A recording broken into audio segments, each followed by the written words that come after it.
Jangan lupa subscribe YouTube channel Metro TV News dan jangan lupa nyalakan notifikasinya.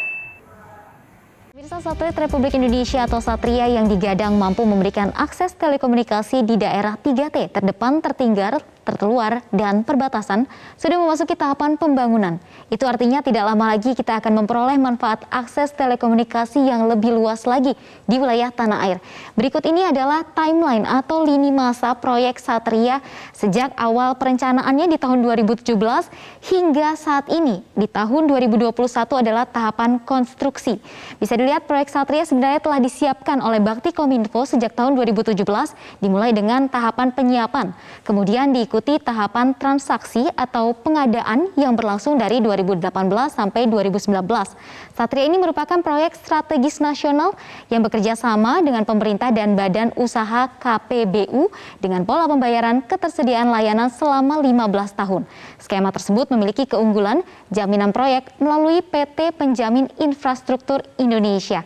Kemudian kita lihat tahapan ketiga di sini adalah yaitu penandatanganan perjanjian dari antara badan usaha pelaksana yaitu PT Satelit Nusantara 3 dan bagian dari konsorsium dan pabrikan satelit Thales Alenia Space yang berada di Prancis. Kemudian di tanggal 31 Maret 2021 financial close atau pemenuhan pembiayaan ini telah dilakukan oleh pihak-pihak yang terlibat.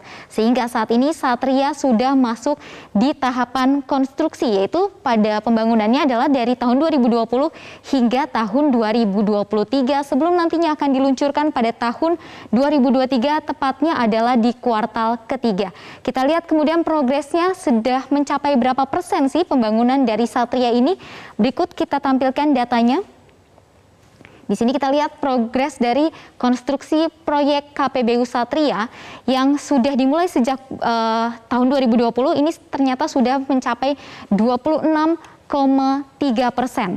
Ini artinya secara akumulasi yang terdiri dari atas pembangunan satelit ini meliputi beberapa hal diantaranya yaitu pengembangan satelit yaitu kick-off meeting dengan Thales Alenia Space, kemudian ada sistem recruitment review untuk satellite payload, ada equipment qualification status review yang sudah dilakukan juga. Kemudian kita lihat di slide berikutnya, ini masuk ke dalam tahapan berikutnya yaitu adalah preliminary design review, critical design review, dan terakhir kesepakatan awal mengenai filosofi tes pada satelit, payload, dan tes level.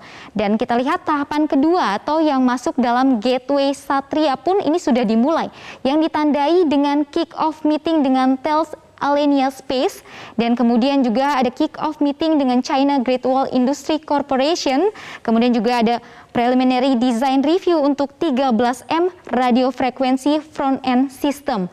Di tahapan berikutnya adalah tahapan ketiga adalah control and monitoring system satellite, diantaranya adalah kick-off, ini bisa dilihat kick-off meeting dengan Kratos.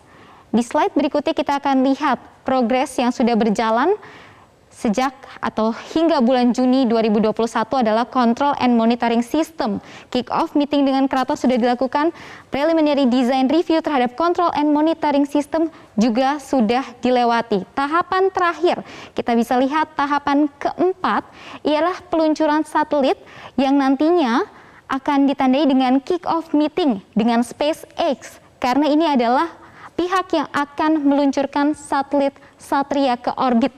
Dan telah ditetapkan nanti rencananya peluncuran ini akan dilakukan pada kuartal ketiga atau keempat di tahun 2023. Satelit Satria 1 ini merupakan salah satu satelit dari 5 satelit terbesar di Asia dan dunia. Kapasitasnya mencapai 150 GB per second sehingga mampu menjangkau 150.000 titik. Karena jika kita lihat gambaran telekomunikasi digital di Indonesia atau di tanah air, baru sekitar 351.000 titik saja yang sudah punya akses tersebut.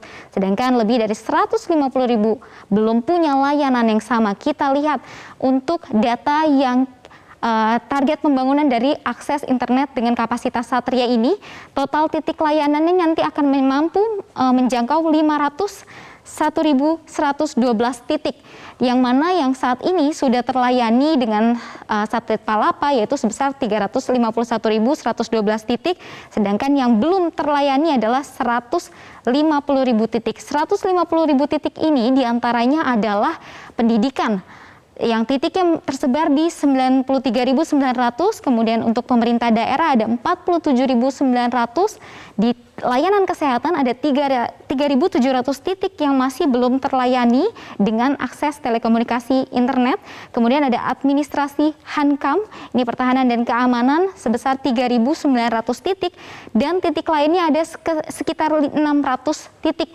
dan rencananya jika proyek Satria ini sudah mengorbit, nantinya akan dapat terlayani 150 titik yang belum dapat dijangkau oleh satelit Palapa yang saat ini sudah beroperasi. Indonesia merupakan negara kepulauan dengan lebih dari 17.000 pulau. Secara geografis, Indonesia memiliki tantangan tersendiri dalam pembangunan sosial ekonomi yang merata, termasuk di dalamnya menyediakan layanan telekomunikasi. Bakti Kominfo ini punya peran penting membuka akses telekomunikasi dari Sabang sampai Merauke, dari Miangas sampai Pulau Rote lewat kehadiran Satria. Tentu, harapan dari pembangunan proyek Satria ini dapat meningkatkan pembangunan Indonesia yang lebih baik lagi. Untuk sementara demikian, saya kembalikan ke Marvin. Livia Ramadhanti, terima kasih untuk informasi Anda.